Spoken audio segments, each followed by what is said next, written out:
So what are we doing today? Today is all about wrapping up 2025 software supply chain security breaches. So what's been the biggest incidents this year and what have we learned? With us today, I'm very excited to introduce two of my colleagues, Jasmine Noel and Andy Lewis. So before we dive in, let's let the folks at home get used to your voice. Tell us a little bit about who you are, what you do here at RL, and why you're interested in today's topic. So Jasmine, I see you sitting there smiling, ready, glittering. Tell us a little bit about who you are.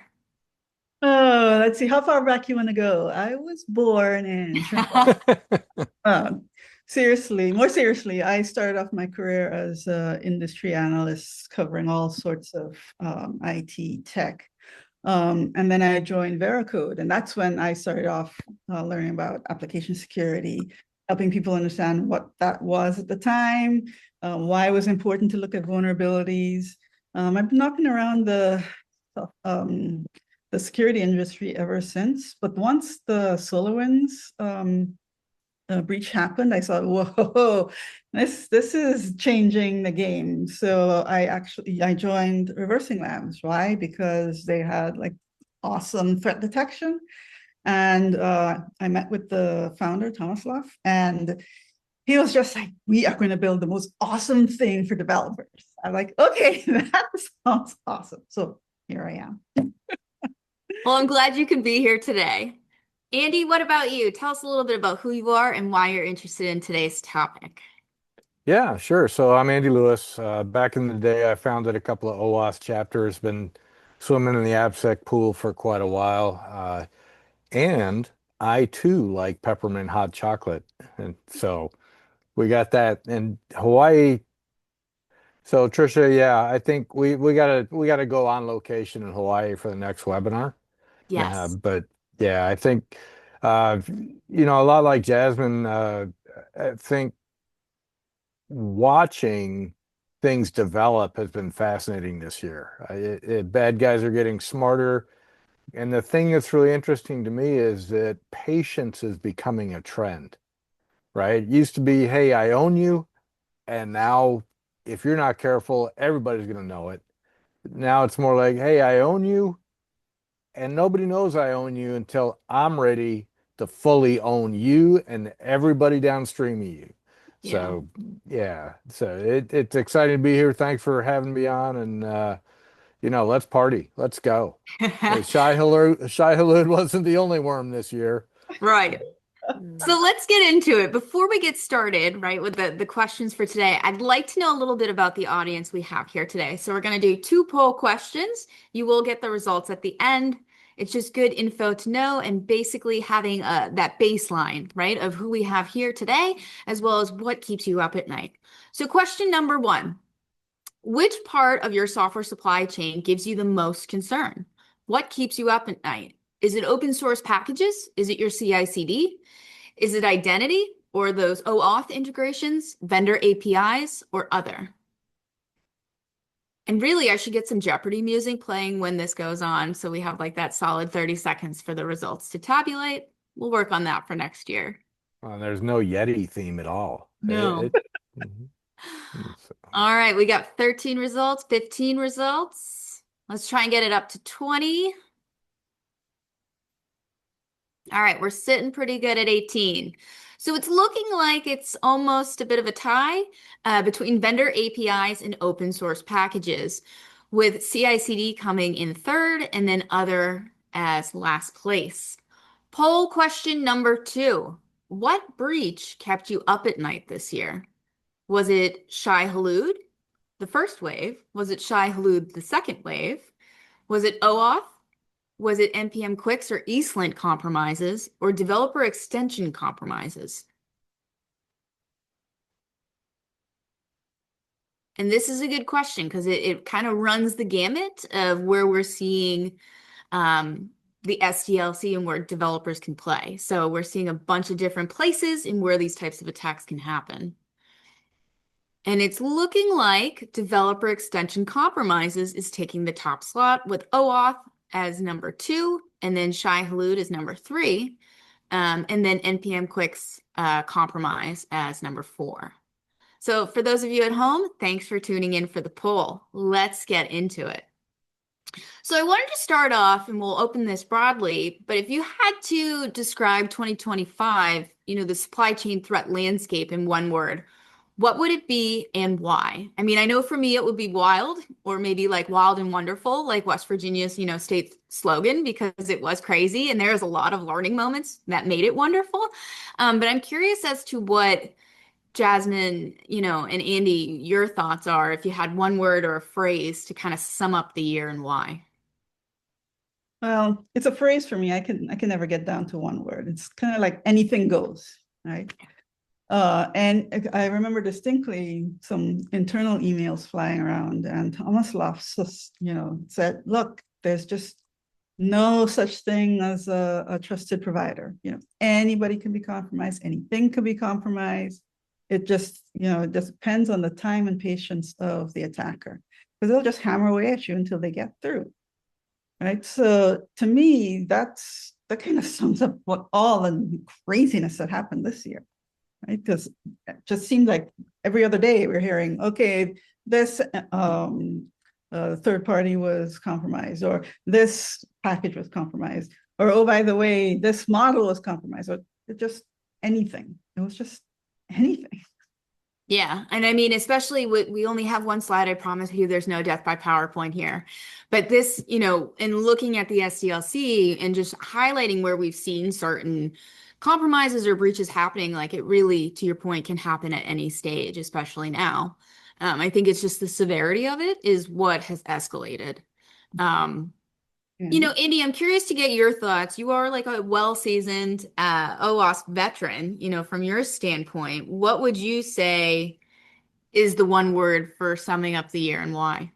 Yeah, look, educational with kind of the quote marks around it. Like, I hope it was educational.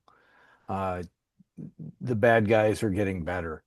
And so it's really interesting to me that software supply chain security went from being kind of an afterthought in the OAuth top 10 to being featured as number 3 after 50% of respondents went ahead and said, yeah, this is a big deal. So are we getting there? Are we going to move the needle? Maybe. I think we'd better. So educational is that's my word, and I'm sticking to it. Don't know what it means, but it must be good. I love it though, because I mean, that's exactly what I thought at the beginning. I just might have used a state slogan, but patience, I think, is the other good one that Jasmine had to add for it, because it really is a marathon now. It's not just that 50-yard mad dash, right? And to your point, originally, when you were telling us a little bit about yourself, is that these guys are working just as hard as we are to keep them out. And it's that patience of fine-tuning what they're doing and then waiting to then say, like, hey, I own you because I'm ready to now tell you. So there's a lot going on in the background that sometimes we're not aware of that we need to get on top of. Yep. So, we've talked about what that word is, right? Like what our thoughts are on the year. Which breach would you say surprised you the most? And what made it stand out, from the usual incident patterns we've seen in years past? Andy? Oh, they're all surprises. I think that the biggest surprise for me, the most welcome surprise, is that not a one of them seemed to target John Connor.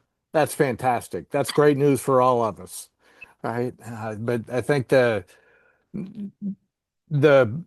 probably the other best surprise was, Shai Hulud broke after we had kind of NPM Hell Week earlier in the year. And the NPM team took countermeasures.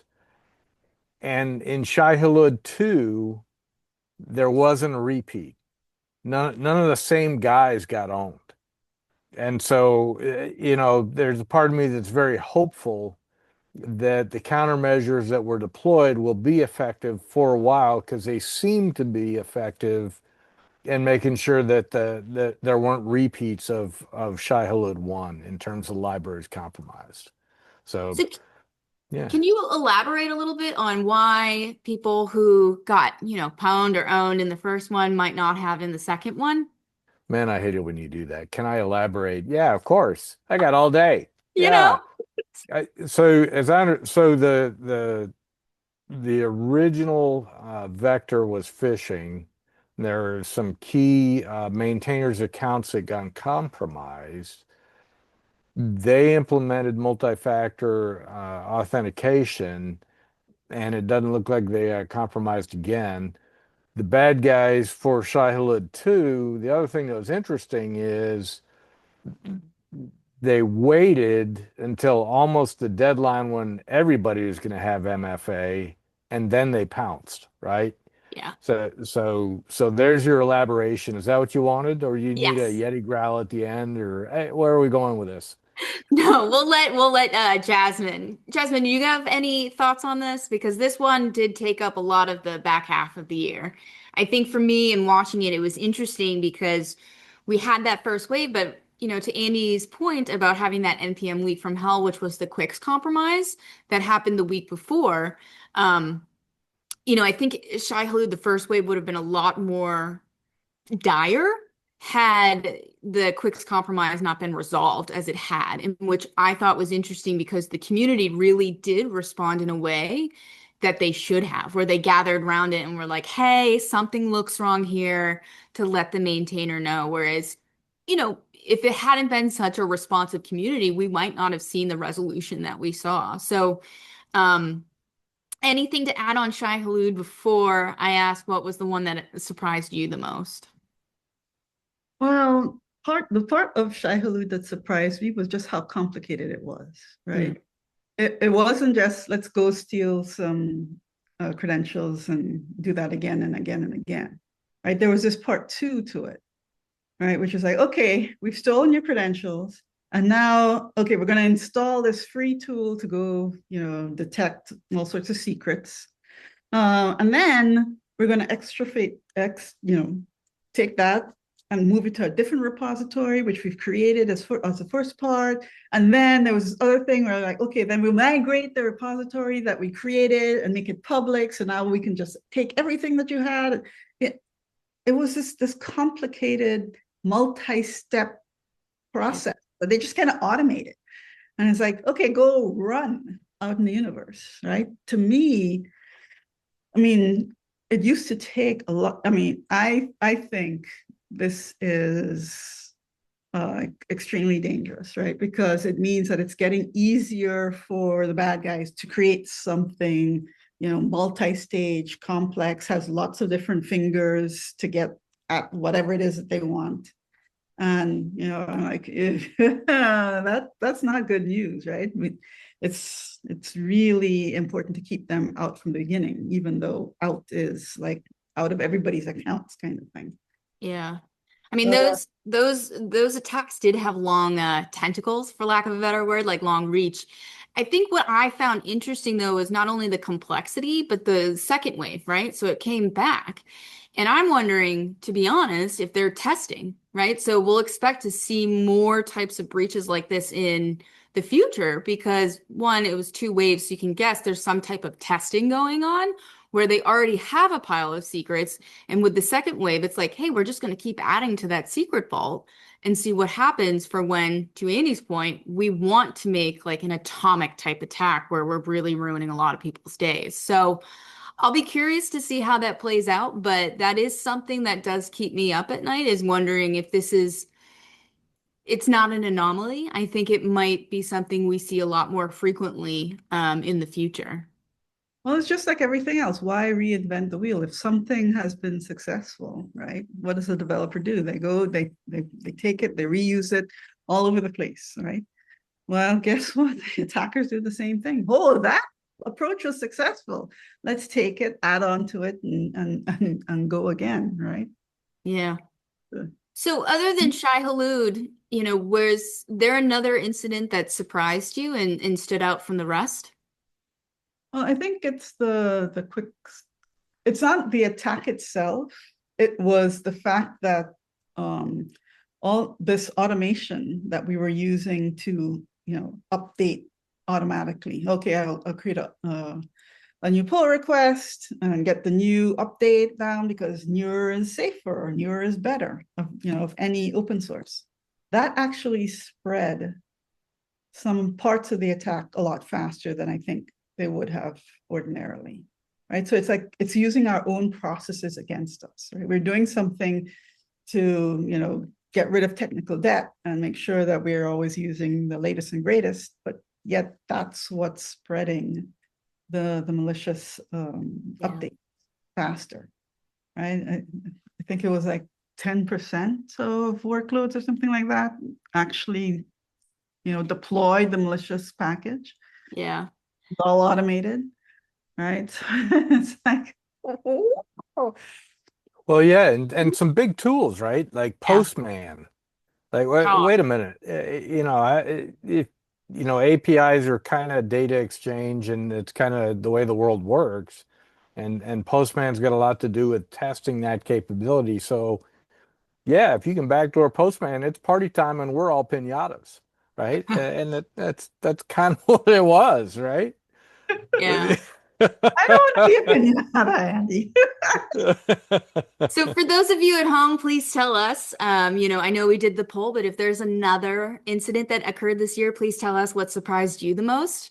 Many of you at home did say that it was those developer integrations, and I'll be honest, watching VS Code extensions get compromised was something that was extremely concerning to me because these are tools we rely on daily to do our job, and we expect, hey, they're going to be safe, but now we live in a world where we actually have to validate the safety of these tools at time of download before we go and use, because there was the Prettier incident. And even farther back, if you look back a year, there was the Disney hack where someone was downloading an agentic AI tool and they ended up getting about 3 terabytes of data stolen. So someone who hacked in actually had all of the product roadmaps, months of Slack messages, so they knew trade secrets at, take it Disney, Hulu, ESPN, whatever. So these are all things that, especially when it comes to tooling that we know and love, it just shocks me. So, MCPs too. Okay, that's a good one. I've heard a lot about MCP this year, so there's a lot of chatter about that, and I think it's only going to grow as we move into next year. Yeah, because it makes data integration a cinch, right? Mhm.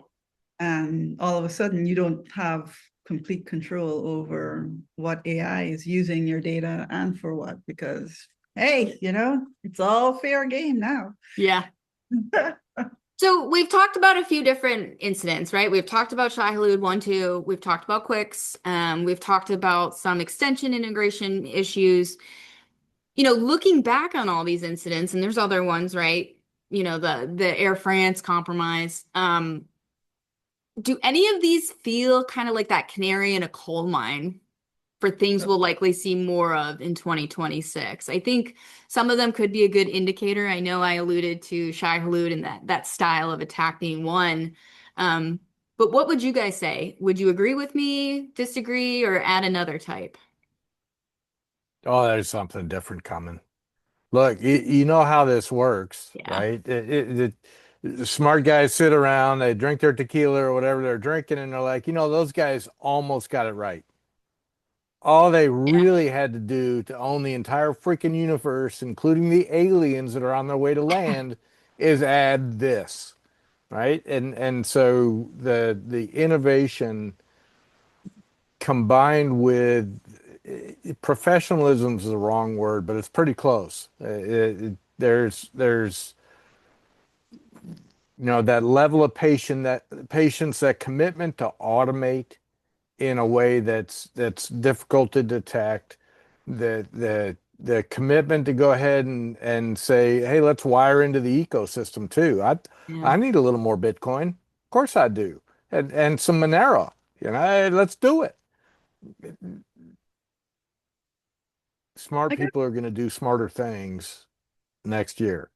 That Yeah. my only hope is that we get through this Christmas without another, SolarWinds Christmas or Log4j Christmas or what have you, right? Let's be able to enjoy the holidays because 2026 is going to be a son of a gun. So there you go. Yeah. Jasmine, what about you?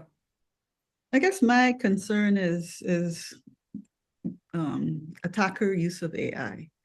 Because what I hear our researchers keep talking about internally is like, well, look, things that used to take, 10 years of experience and, it's just easier to do. Right? Tools are getting smarter, right? Yeah. You know, to write yourself because like, yeah, this is pretty normal. It's the same thing. They're using the AI to figure out, well, how do I obfuscate the malware better? How do I just write malware that can adapt itself to whatever environment it is? And I get these conversations internally, and I'm like, oh, it's just gonna get worse. But on the other side, right, the positive end is that we can use AI to combat that effectiveness, right? We can get better at identifying behaviors that are kind of strange, and it's like, oh, but why would it need this? Because for his last, however many versions of this thing, it never needed it. So why all of a sudden this behavior now, right? And it's those kind of flags that our at, right? So it's kind of like robot versus robot. Yeah. Finally those robot wars, the ones we had with the little Rock'em sock'em robots. So we did get a good question in from Lewis. So is namespace security top of mind when it comes to cyber defense or proactive cyber hygiene? Noodle on it for 30 seconds. I'm waiting on the Yeti answer.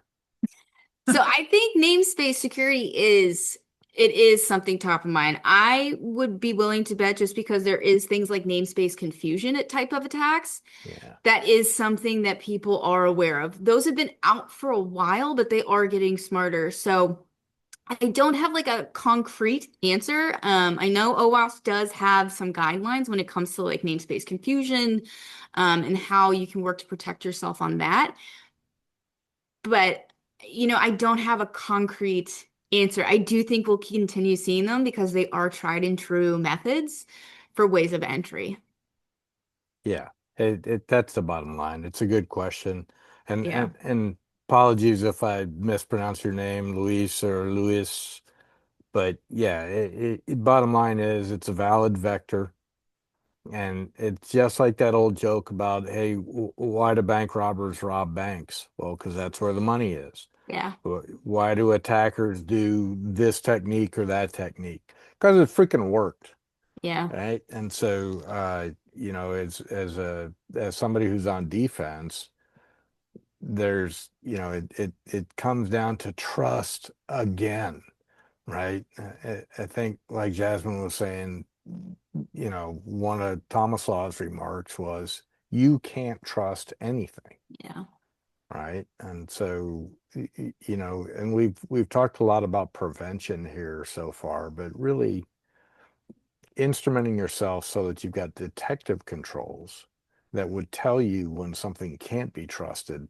That's a pretty big freaking deal if you can do that too, whether it's namespace or a signature defect, or, hey, wait a minute, a guy just checked in code that's never checked in code before. And it's got a Bitcoin address call out. Super cool, right? I'm pretty sure that's on the level, right? Those, those detective controls and being able to understand, can this be trusted, or is there a question that needs to be answered, right? And so namespace is certainly a part of that. Yeah. So we kind of did our warm up talking through some of these different breaches, what you think of the year in general. Now, let's get a little bit more incident specific and seeing how threads kind of tie together. And, across the breaches of this past year, whether it was like NPM phishing with Quick, Shai Hulud, OAuth abuse, and even the Air France one, did you see a common thread tying these incidents together, if any? I know they're all a little bit different, but I'd be curious if you saw any commonality between them. Jasmine? I guess the only the commonality I think of, it's a third party, right? Yeah. Third party of some sort has been breached. Either it's a third party component you're trying to put in, it's a third party piece of software that you're updating because you bought it last year and there have been 4 updates and now I have to update again, but this time the update is malicious. Or it's just, your service provider got owned, right?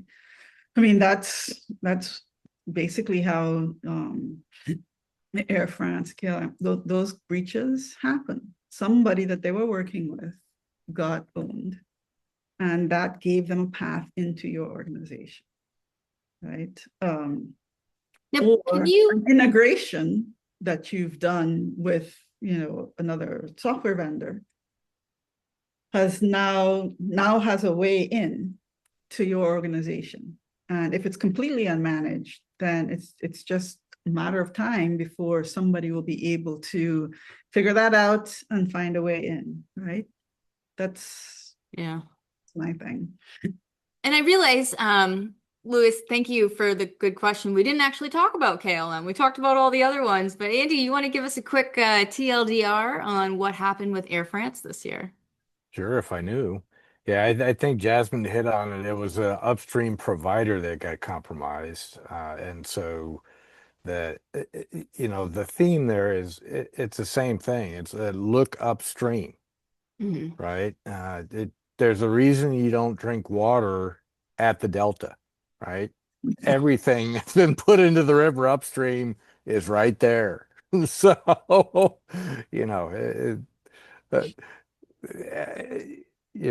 think, and that's it. Again, you come back to it. Why do it? Well, because it works. Yeah. Right. And it's apparently been very difficult for people to understand and detect that there's been an upstream problem. And it's apparently been very difficult for people to realize you can't trust the stuff that you trusted last week. You have to assume you can't trust it today. And then you have to instrument around that to make that happen. So yeah, it's a different way of thinking, right? It's something I had to learn. Like for instance, this year, who were my phishing attacks? They were all somebody trying to pretend to be my sister or somebody I knew back in high school in Trinidad, right? And they would send like pictures. Oh, remember when we went there and this thing? And I'm like, oh my God, no. And that sounds like a little bit about like a sock puppet type attack where there's definitely some social engineering in that phishing attack. So that's clever. Right. So putting that on my level, I just think of what more effort they would put in to getting into a real target for them. Right? Yeah. How did attackers manage to bypass traditional security controls in each of these cases we've talked about? Were the bypasses novel or are they cleverly applied old techniques that are just tried and true? I think we've seen a mix of both, if I'm being honest, but I'd be curious to get y'all's expert opinion. Andy? Oh, an expert. Oh, yeah. Hey, good luck. Yeah. No, look, you're right. It comes back to what works. Nobody cares if it's old or new. Yeah. The only metric is, do I own your ass or not? That's the only metric. And then now that attackers are getting more patient, the metric is, do I make the big score? If I can set up all the dominoes to fall at the time I want to push that first one, do I get the big score? So, yeah. Jasmine, anything to add? No, not really. It's, they try things and see what works. If this vulnerability got you last week, they'll say, well, okay, what are vulnerability 1, 2, 3, and 4? We'll string them all together and maybe that will give us an in. Right? Yeah. They now have the ability to try and test that at scale. So it's It's just any technique that works. All right.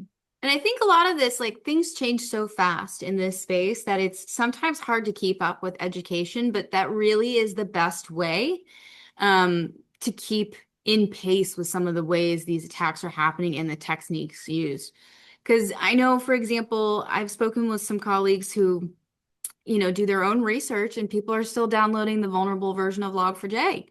And you're like, okay, that's been out for a few years, but that will happen, right? And I think it does come down to lack of education or being able to understand, like, what are those malicious indicators that I should be looking for at time of selection, and a few variety of other steps. But I do find it interesting, and I think education is going to be a key theme for next year in how to prevent some of these attacks and just make it more well known of like, this is simply how these things are happening. And we have to understand that, like, hey, it's probably going to pivot and be tweaked a little bit because it needs to be a little bit, you need that scare tactic or the sneak effect, right?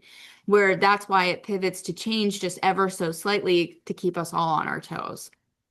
But It's just my, the thing with like open source, there's just a lot of good information about, the security state of each of these packages, right? We Yeah. have ours with secure software.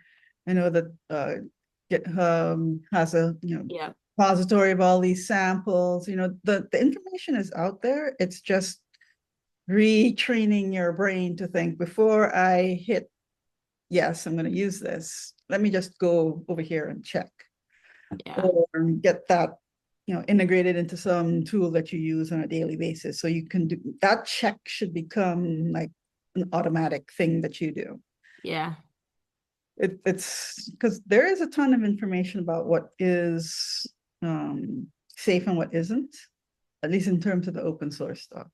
The third party and the things that you buy, you still have to actually test those yourself probably, but I think it's just a matter of retraining how we do things, right? Just yeah, tweak your habits. just Not evolving. or anything, because Lord knows I'm not like skinny and healthy and everything because of my great habits. Yeah.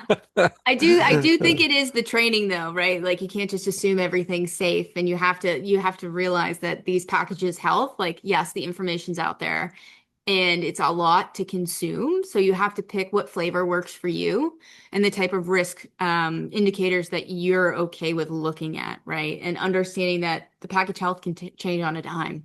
Just depends on when. And having those preventative tools in place, like Andy talked about, as well as detecting. Let's shift gears a little bit to defender challenges.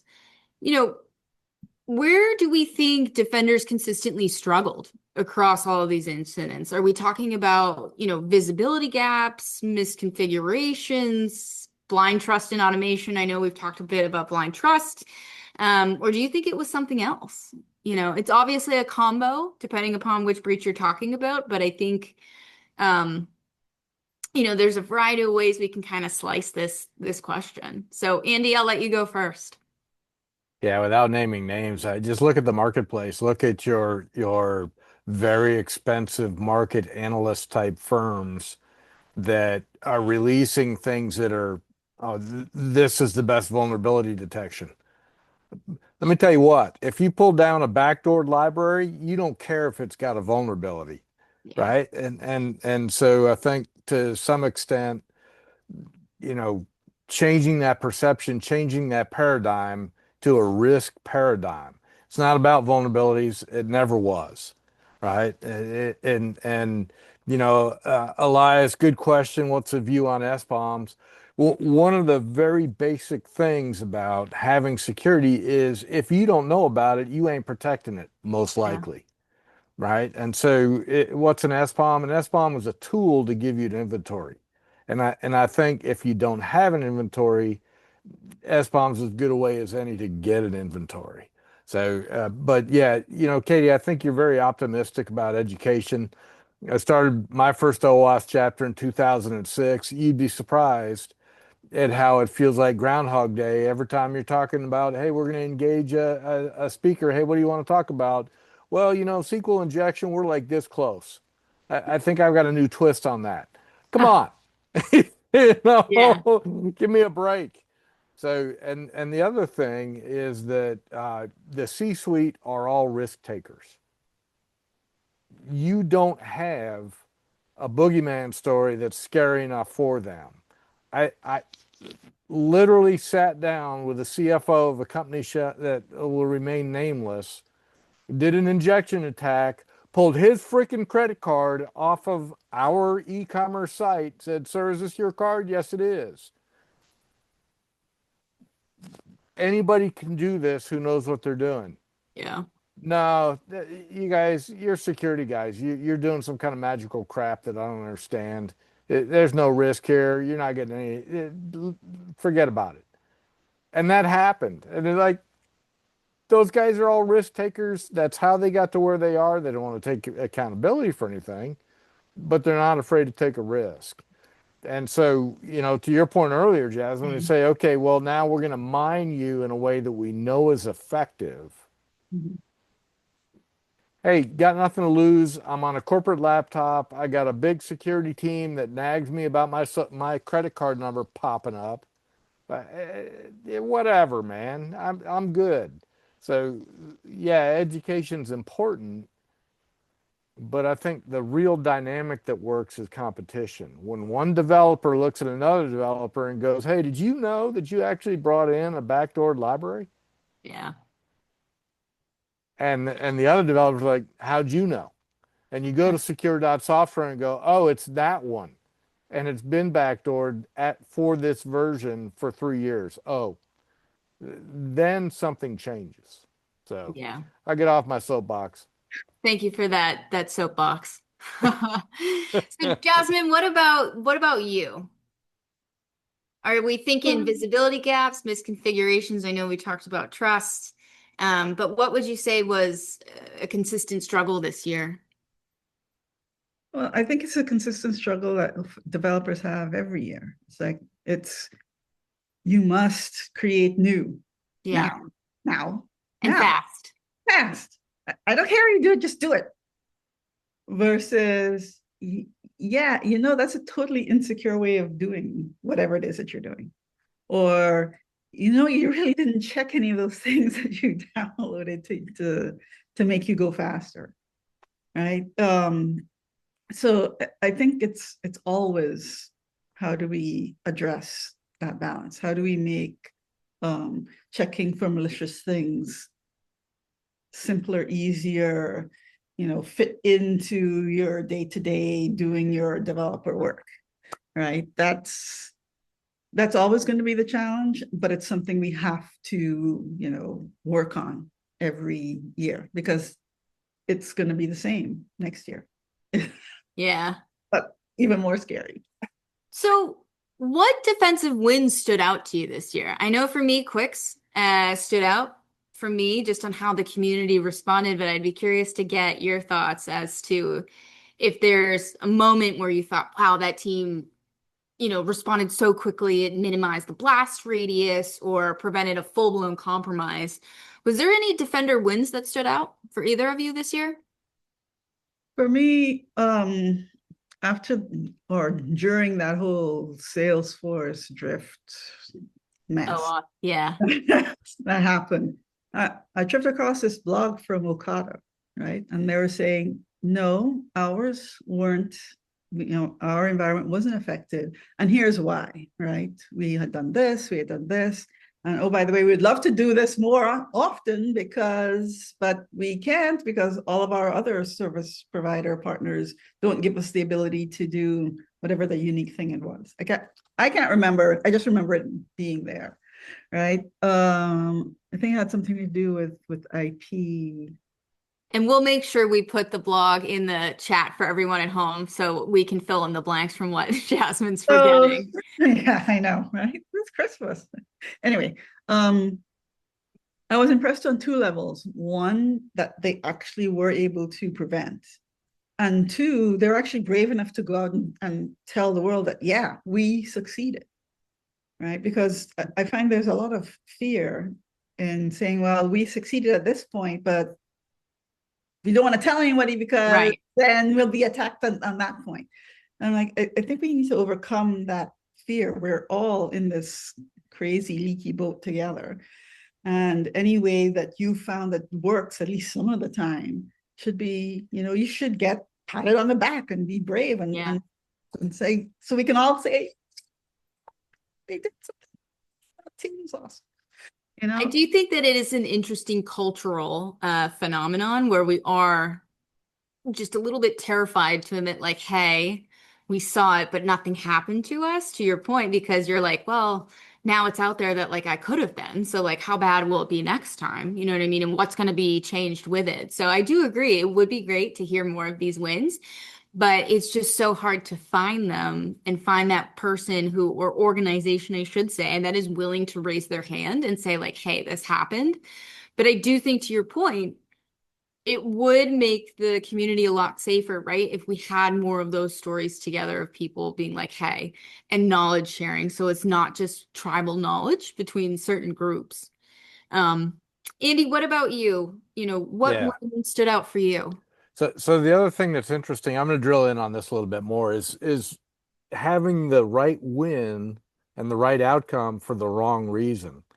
Yeah, I can't tell you how many times I've been on a call with a customer or what have you, and like, hey, what was Log4j like?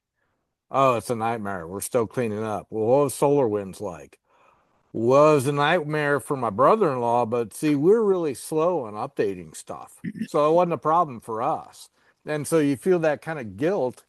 But one of the lessons learned this year is, baby, if you're auto updating based on a new release, you ought to change what you're doing. Right. And so, to tie it back in, there's a part of that where it's like, okay,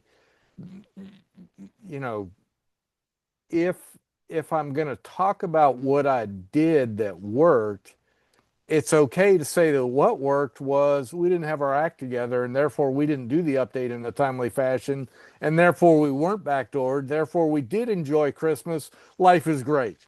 Right. And being able to say that, just shamelessly, if you will, instead of like, yeah, I feel kind of guilty. We're supposed to update in 30 days. We didn't, blah, blah, blah. Hey, look, you dodged a bullet. Yeah. And that's cool. So reassess your processes. Think about it in terms of a risk lens. Yeah, okay, if 30 days is when you're, mandated to do your updates from a compliance standpoint, that's great. Look at that third or fourth weekend out if you're going to do your update. Understand whether the threat has changed, and then don't be shy about going and saying, look, we do it this way for a reason. We do have a window where we're compelled to do some things, but we wait till the end of that window because that addresses risk better, and be proud of it. Right. Yeah. We're addressing risk better. So I think that's interesting because that's always something that stuck out for me from like a previous mentor of mine where, looking at holistically at all these different open source packages or how companies are updating, right? Their packages, you can either be super manual and be living in total chaos or disarray, right? Or you can be living on the edge, and that's that auto update, it's scaling, you're on the bleeding edge of like the most recent package. Looks cool, is nice, but it's not always the best thing because that's typically where you'll see some of these vectors come in. So you want to live close to the edge, right? Where you have that automation in place, but you're kind of a few back from the most recent. So there are things like that, processes in place that, have really seemed to be tried and true methods for folks when evaluating new versions of these packages that come out. And that's always just something that has really stood with me that a former mentor of mine had told me. But it's a delaying. I mean, I think this is where I would love to see people find better ways to automate using all this information that is out there in public database, right? It's like, so secure software. I mean, there's a reason why we are, looking at putting that API together to make it easier for people that draw in that information into in an automated fashion, right? That has to be part of the answer. Yeah. Right? Because I've seen some packages like, okay, that one was bad, this one is good, that one is bad, this one is good, that one's bad. It's like you can't tell, version to version whether this is going to be a good one or something that's compromised. Yeah. So if you really need whatever that thing is, you need to have a way to like quickly look and say, well, okay, I need to update this, but what's the next version that's safe? Mm-hmm. And if you can build those kind of lookups in automated fashion, I think we get the best of both worlds, right? Yeah. So we have about 10 minutes left. So for those of you at home, if you have questions, I know you've been throwing them in the chat, but please ask them now. We're happy to have them answered.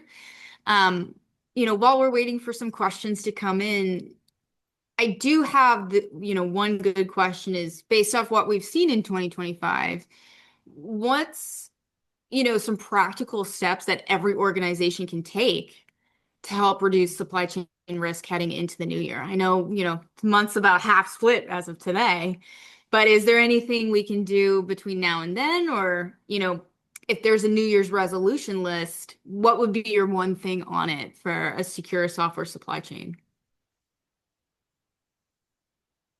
Thanks, Wayne, for tuning in. See ya. Well, for me, it's how do I detect when something has gone awry, right? So again, from that developer standpoint, I'm using some code from somebody else, or I'm bringing in an extension to make my tool even better. How do I go about checking, what's the security or compromise status of that thing, right? To me, that's a very good way of starting to think of this. Nothing can be trusted. How do I automate the way that I look things up before I make a decision? To me, that's the thing, right? How can you build that into my day-to-day? Yeah, and as Lewis said in the chat, making sure you know what you have, fuller discovery. You can then make informed decisions and accept the risk based off what your tolerance is. So that's a good point. So, and to tie into the earlier SBOM question, which I think was Lewis also, there are notional SBOMs that are created by your SCA while you're doing your build, and this is what's supposed to be in my package.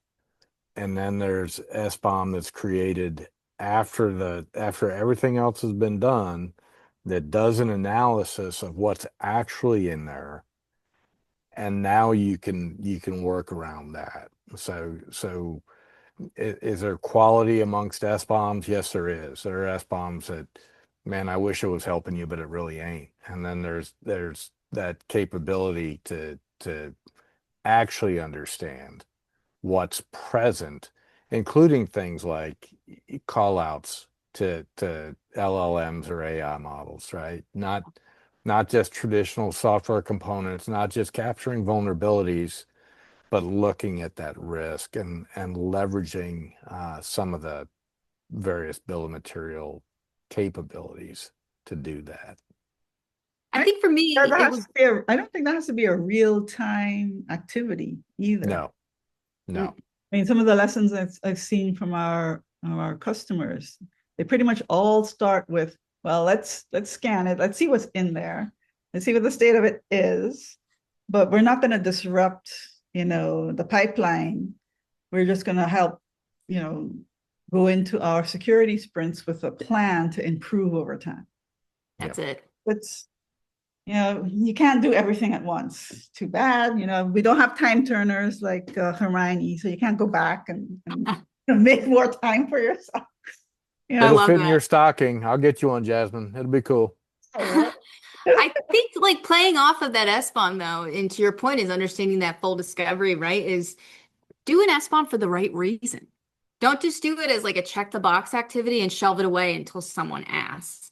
Actually actively look at these things to understand what is going into your software, I think is also key because, I've talked to a variety of people in the community where it's like, yeah, I mean, it's something we have to do, but it's like, do you actually like inventory it? Do you look at it? Do you prioritize things that, hey, the risk, skew might be a little out of whack on this one, and we might want to update something. So I think for me, that would be it, is really understanding your SBOM and then doing something with it to prioritize things and improve things. All you're doing is checking what changed from the last time. I've Yeah. so many times it's like, wait a minute, why did that change? I didn't change it. Did you change it? Yeah. Yep. Sometimes So, it's like those baby steps that you can take. yeah. Well, Jasmine and Andy, I know I've asked you 85,000 questions today, and I continue to do it on a daily basis, but thank you so much for taking the time to You chat with me forgot the today. question, Katie. It's Oh, Die Hard is my favorite Christmas movie. Why? Why would you ask? I can't with you today. All right. So on that note, I hope everyone has a really good holiday season. May it be merry and bright for you all. We'll see you next year. But just as a quick reminder, we've talked about a variety of things today. We do have a free tool called the Spectra Assure community. So if you want to check out those pesky extensions like VS Code, like we talked about, or maybe those NPM packages, PyPy, Ruby Gems, and even we actually have PowerShell Gallery now for those of you who might have some things going on in ops. Check out Spectra Assure community and keep yourself safe. We also have some other resources where we talked about a few different things. So if you want to check out some of our on-demand catalog, I highly recommend it. We do have a whole Spectra Collective, What You're On Right Now playlist. But most recently, we did have a really good session with our CTO, Thomas Love, who we've mentioned a few times here today, and Doug Levin, about how AI has redefined software risk. So if you want to dig more into it, catch that on demand, as well as some of these other sessions. So Andy and Jasmine, again, thank you so much. And for those of you at home, we'll see you next year. All right. Merry Christmas, y'all. Happy holidays.